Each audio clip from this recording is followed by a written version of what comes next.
നല്ല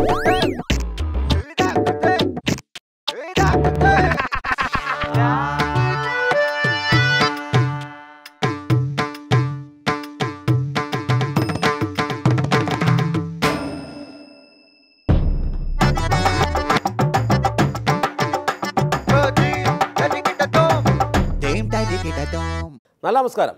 ദിനദരികിടതവും ആരംഭിക്കുകയാണ്. കഴിഞ്ഞ ആഴ്ച മണിയാശാനായിരുന്നെങ്കിൽ ഈ ആഴ്ച മുഴുവൻ മാണി സാറാണ്.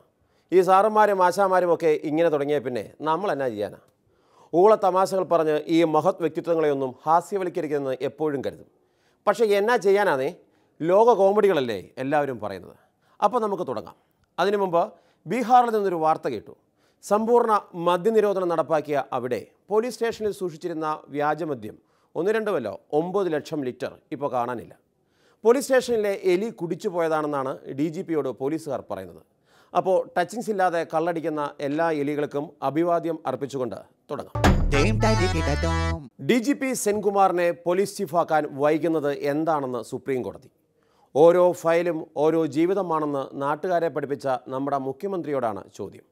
മൂപ്പരാകട്ടെ കോടതി കാര്യങ്ങൾക്ക് അത്ര പെട്ടെന്നൊന്നും മറുപടി കൊടുക്കാറില്ല. കഴിഞ്ഞ 6-7 മാസമായി മാധ്യമപ്രവർത്തകരെ കോടതിയിൽ കയറ്റാൻ പോലും തയ്യാറാകാത്ത മുഖ്യമന്ത്രിയാണ് ഇപ്പോൾ പോലീസ് ചീഫിന് കസേര വലിച്ചിട്ട് കൊടുക്കാൻ പറയുന്നത്. എന്നാലും പാവം ബെഹ്റയോട് ഇത് വേണമായിരുന്നോ എന്തോ. അപ്പോൾ സുപ്രീം കോടതി വിധി ആ നിലക്ക് തന്നെ സർക്കാർ കാണും. അതുമായി ബന്ധപ്പെട്ടുള്ള ചില കാര്യങ്ങൾ പരിശോധിക്കേണ്ടതായിട്ടുണ്ട്. ആ പരിശോധന സർക്കാർ നടത്തിക്കൊണ്ടിരിക്കുകയാണ്. ഈ വിധി ന്യായത്തിൽ പറയുന്നതനുസരിച്ചാണെങ്കിൽ ഇതിന് റിവിഷൻ ഹർജി സുപ്രീം കോടതിയുടെ വരാന്തയിൽ പോലും നിൽക്കില്ല എന്നുള്ളതാണ് യാഥാർത്ഥ്യം. ഞാൻ പുറത്തു നിന്നോളാം.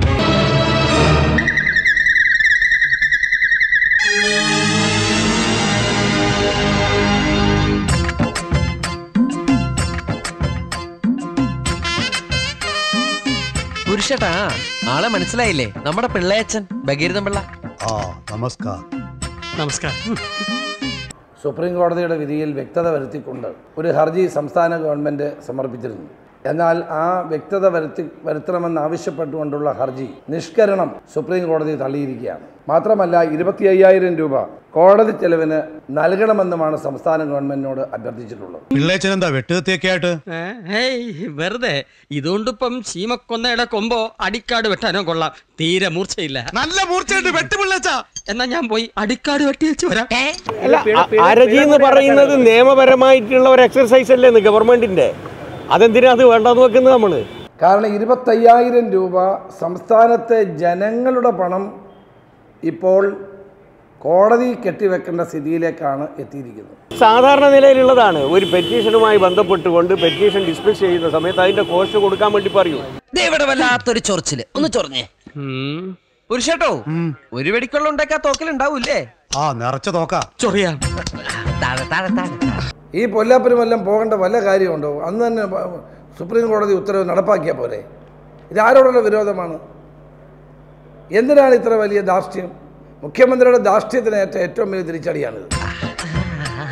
അറിയാത്ത പിള്ള ചൊറിയുമ്പോൾ അറിയും. മുഖ്യമന്ത്രിയുടെ ധാർഷ്ട്യവും സ്വേച്ഛാധിപരമായ തീരുമാനവുമാണ് ഈ പിഴയെടുക്കാനുള്ള ശിക്ഷയ്ക്ക് കാരണമായി തീർന്നിട്ടുള്ളത്. എന്ന് വെച്ചാൽ ഏതൊന്നാണോ ആരോഗ്യത്തെ ഉണ്ടാക്കുന്നത് അതാണ് യുക്തമായ ഔഷധം. ഏതൊരുവനാണോ രോഗത്തിൽ നിന്ന് മോചിപ്പിക്കുന്നത് അവനാണ് ഉത്തമ വൈദ്യൻ. കിഴക്കേ മുറിയുടെ ചവിട്ടിത്തിരുമും ആട്ടിൻ ചോരയുമാണ് എന്റെ ഔഷധം. ശകലകലാവല്ലഭൻ.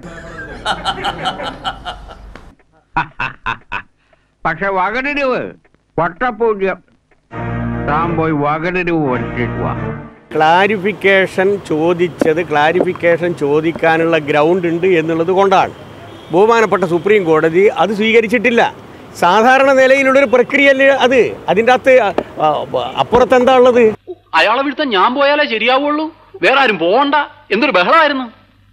ഇപ്പൊ എന്തായടാ? അയാളെയും വീഴ്ത്തി, വഴിയെ പോയവരെയും വീഴ്ത്തി, നീയും വീണ് വയറും കയറിയപ്പോ സമാധാനമായല്ലോ. പക്ഷേ സെൻകുമാർ പോലീസ് ചീഫായി, ബെഹ്റ വിജിലൻസ് ഡയറക്ടർ. പണി കിട്ടിയത് എല്ലാം ശരിയാക്കാൻ വന്ന പാവം ജേക്കബ് തോംസനാണ്. സ്വയം ചുവപ്പ് കാർഡ് കാണിച്ച് കളം വിട്ട ചരിത്രത്തിലെ ആദ്യത്തെ തന്നെ പ്ലെയറാണ് അദ്ദേഹം. എന്റെ അനന്ത, നിന്നെ ഒരു നിമിഷം കാണാതെ എനിക്ക് കഞ്ഞി കുടിക്കാൻ പോലും കഴിയില്ല. പക്ഷെ എന്ത് ചെയ്യാം? അമ്മാവൻ പണവുമായി വരുന്നവരെ നീ ഇവിടെ നിൽക്ക്. ഇവിടെ നിൽക്ക്. കഷ്ടം തന്നെ മുതലാളി, കഷ്ടം തന്നെ. വെറും ഒരു പണിക്കാരനായി എന്നെ പോലും പിരിഞ്ഞിരിക്കാൻ പറ്റാത്ത മുതലാളിക്ക് സ്വന്തം അനന്തരവനെ എങ്ങനെ പിരിഞ്ഞിരിക്കാൻ പറ്റും മുതലാളി? ഓഹോ, നിന്നെ പിരിഞ്ഞിരുന്നാലും ഇയാൾക്ക് വേദനിക്കുമല്ലേ? എന്നാ നീ ഇവിടെ നിൽക്ക്. ഏയ് അയ്യോ, അത് വേണ്ട. എനിക്ക് മുതലാളിനെ പിരിഞ്ഞിരിക്കാൻ പറ്റില്ല. സാരമില്ല രമണ, നിന്നെ പിരിയുന്ന ദുഃഖം ഈ മുതലാളി സഹിച്ചോളാം. മുതലാളി സാബ്, ഞാൻ ബോട്ടും കൊണ്ട് പോകുന്നേ ഉള്ളൂ. എന്റെ ജീവന്റെ ജീവനും ഇവിടെയാണ്.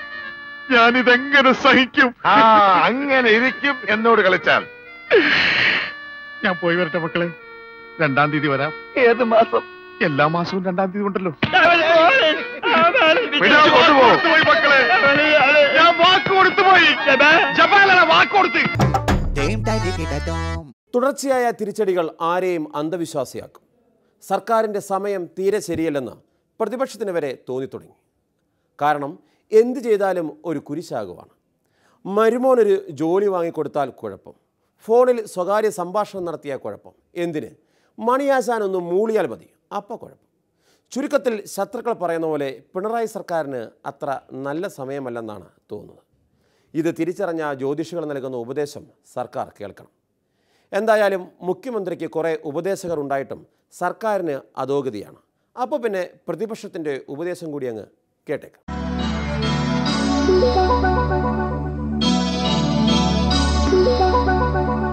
ബഹുമാനപ്പെട്ട മുഖ്യമന്ത്രി, എനിക്ക് തോന്നുന്നത് അങ്ങേക്ക് കണ്ടകശനിയാണ് എന്നാണ്. എനിക്ക് തോന്നിയ ഗവൺമെന്റിന് ഏതാണ്ട് കണ്ടകശനിയാണെന്ന് എൻ്റെ അഭിപ്രായം. പലർക്കും ശനി ഗുണവും ദോഷവും കൂടെ ചെയ്യുന്നുണ്ട്. കണ്ടകശനി കൊണ്ടേ പോകൂ എന്നാണ് ജ്യോത്സ്യന്മാർ പറയുന്നത്. കണ്ടകശനിയുടെ അപകാരത്തിൽ സാർ, ഇതുമൂലം താഴെ പറയുന്ന ദോഷങ്ങൾ ഉളവാകും എന്നുള്ളത് ഉറപ്പല്ലേ? 1, വീഴ്ച. ഒരു പൊതുമേഖലാ സ്ഥാപനത്തിന്റെ MD ആയി നിശ്ചയിച്ച നടപടി തനിക്ക് സംഭവിച്ചൊരു തെറ്റാണ് എന്ന് ജയരാജൻ സെക്രട്ടേറിയറ്റ് യോഗത്തിൽ തുറന്ന് സമ്മതിക്കുകയുണ്ടായി. മനോവേദന. ബഡ്ജറ്റിന് ഒരു സാങ്ക്ടിറ്റി വേണ്ടേ? ഇനി തോമസ് ഐസക്ക് വായിക്കാനുള്ളതെല്ലാം ഞാൻ വായിക്കാം. ഇതെല്ലാം കിട്ടിക്കഴിഞ്ഞു. തൊഴിൽ വിട്ടുനിൽക്കുക. ഓരോ ദിവസവും ഒരു പുതിയ ആകാശവും പുതിയ ഭൂമിയല്ലേ. അച്ഛൻ പോവാണ് മക്കളെ.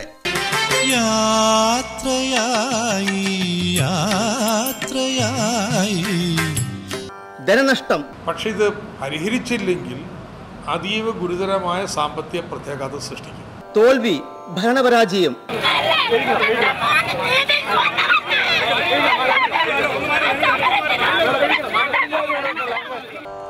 നിത്യോപയോഗ സാധനങ്ങളുടെ വില വർധനവ്, കുടിവെള്ളമില്ല. ഇല്ലെന്ന്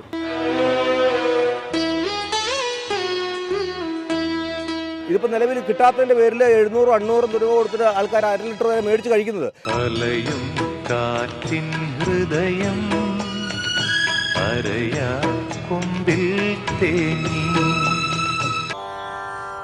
ഞാൻ പറഞ്ഞു, ഇതിപ്പോൾ ഒരു ഗതികെട്ട് ഒരു വയസ്സ് മുതൽ 80 വയസ്സ് 85 വയസ്സ് വരെയുള്ള സ്ത്രീകൾക്ക് ജീവിക്കാൻ പറ്റുകയില്ല. മാനഹാനി. സ്ത്രീകൾക്കും കുട്ടികൾക്കും നാട്ടിൽ ജീവിക്കാൻ പറ്റാത്ത അവസ്ഥ. കൊടിയ ജലദൗർബല്യം. ക്രിമിനൽ കേസുകൾ പെരുകൾ. മന്ത്രിമാർ അലസന്മാരാകുക.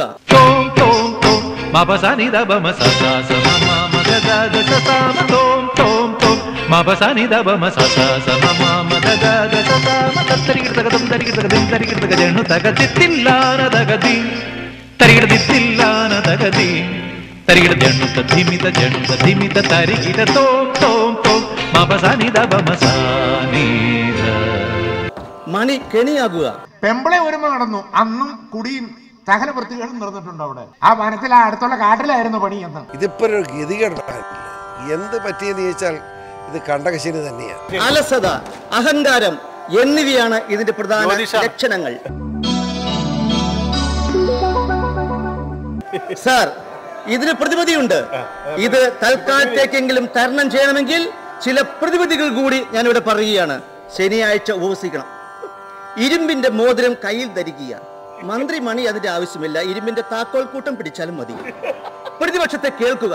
വെറുതെ ബഹളം വെക്കാൻ പഠിച്ചാൽ മാത്രം പോരാ, ഇവിടെ പറഞ്ഞില്ലേ ഭയപ്പെടുത്താൻ നോക്കണ്ടെന്ന്. അതെ, ആ മര്യാദ അങ്ങോട്ടും വേണം.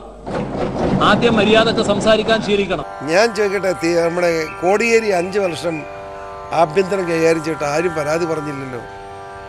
അതാ സുഖമായിട്ട് അമ്പലത്തിൽ ക്ഷേത്രത്തിലൊക്കെ പോകേണ്ടവരൊക്കെ പോകുന്നുണ്ട്. അതുകൊണ്ടാണ് എനിക്കറിയാം. അതുകൊണ്ട് പിണറായി ഒരു കാര്യം ചെയ്യേണ്ടത്, ഈ കാര്യമൊക്കെ കോടിയോട് ചോദിച്ചൊന്ന് പഠിക്കുന്നത് നല്ലതാണെന്നാണ് എൻ്റെ അഭിപ്രായം.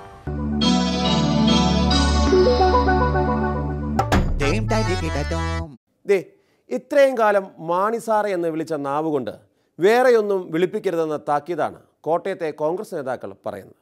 അല്ല, യൗവനയുക്തയായ കേരള കോൺഗ്രസിന് പുറകെ എല്ലാവരും നടക്കുന്നത് സ്വാഭാവികമാണെന്ന് ചരൽക്കുന്നിൽ പറഞ്ഞ മാണിസാറിൻ്റെ അവസ്ഥ ഇപ്പോൾ പറയാതിരിക്കുന്നതാണ് ഭേദം. മലപ്പുറത്ത് ലീഗുമായി, കോട്ടയത്ത് സീപ്പുമായി, ചങ്ങനാശ്ശേരിയിൽ കോൺഗ്രസുമായി, കോഴഞ്ചേരിയിൽ BJPയുമായി, എന്തിന് കണ്ണിൽ കണ്ട എല്ലാവരുമായി സുന്ദരിയായ കേരള കോൺഗ്രസ് ബന്ധം സ്ഥാപിച്ചു കഴിഞ്ഞു. അതിൻ്റെ പേരിൽ കോൺഗ്രസ് നേതാക്കൾ ഇത്ര കണ്ട് ചൂടാകേണ്ട കാര്യമൊന്നുമില്ല. ഉദാരവൽക്കരണ നയങ്ങൾ നാട്ടിൽ നടപ്പിലാക്കിയപ്പോൾ കോൺഗ്രസ് ആലോചിക്കണമായിരുന്നു. കോട്ടയം ജില്ലാ പഞ്ചായത്ത് കേരള കോൺഗ്രസ് പാർട്ടിയിലുമായിട്ടുള്ള ഒരു ധാരണ, അതിൽ മലക്കം മറിഞ്ഞത് കോൺഗ്രസ് പാർട്ടിയാണ്, അത് അട്ടിമറിച്ചത് കോൺഗ്രസ് പാർട്ടിയാണ്. ഈ നമ്മളെല്ലാം തീരുമാനമെടുത്തത് അത് കോൺഗ്രസ് പാർട്ടിയെ ജില്ലാ പഞ്ചായത്തിൽ അവർക്ക് പിന്തുണ കൊടുക്കണമെന്ന് തന്നെയായിരുന്നു. പക്ഷേ ഇതിനുശേഷം ഇതിനുശേഷം DCC യോഗം വിളിച്ചുകൂട്ടി അതിശക്തമായി അതിന് നമുക്കെതിരെ പറയും, കേരള കോൺഗ്രസ് പാർട്ടിക്കെതിരെയും കേരള പാർട്ടിയുടെ ചെയർമാനെതിരെയും KM മാണിക്കെതിരെയും സംസാരിച്ച് അത് പത്രത്തിൽ കൊടുത്ത് അപമാനിച്ചതിന് ശേഷം അവിടെയുള്ള പാർട്ടി പ്രവർത്തകർ, കേരള കോൺഗ്രസ് പാർട്ടി പ്രവർത്തകർ എന്ത് എന്ത് എന്ത് എന്ത് നിലപാടെടുക്കും? ആ പഴയ പ്രഭാകരൻ തന്നെയാണോ ഈ സംസാരിക്കുന്നത്?